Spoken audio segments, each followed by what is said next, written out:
সারা শহর ঢেকে গেল গেরুয়া ধ্বজায়। রামনবমীর মহা মিছিলে কার্যত জনতার সুনামি আছড়ে পড়ল শহর জুড়ে।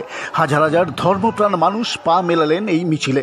ছিল লাঠি খেলার আয়োজনও। এই মহা মিছিলের পুরোভাগে ছিল রামশিলা আর হরিনাম সংকীর্তনের দল। তারপর অযোধ্যার মন্দির এবং রামলালার প্রতিমূর্তি এবং বজরংবলীর মূর্তি সহযোগে সাজানো হয় এই বর্ণাঢ্য শোভাযাত্রা।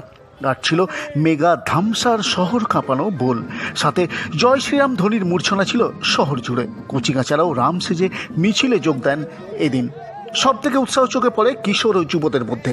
পাশাপাশি প্রচুর মহিলাও অংশ নেন এই শোভাযাত্রায়। শহরের নতুন চটি পাঁচবাগা ময়দান থেকে এই মহা মিছিল শুরু হয় সকালে, আর তা মাচানতলা পৌঁছতেই দুপুর গড়িয়ে যায়।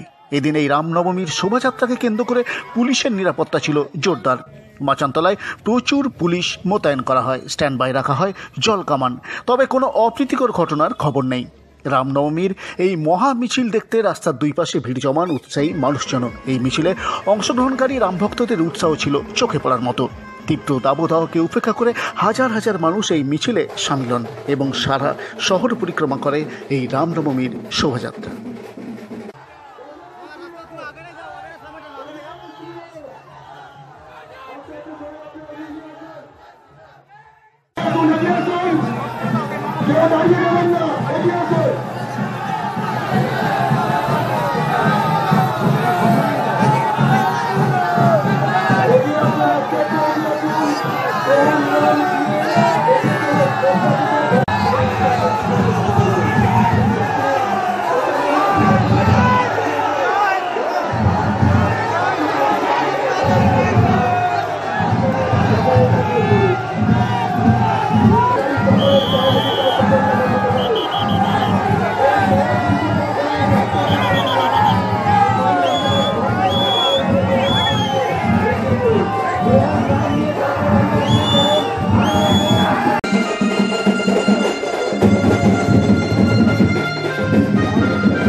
Bureau report, Bankura 24x7।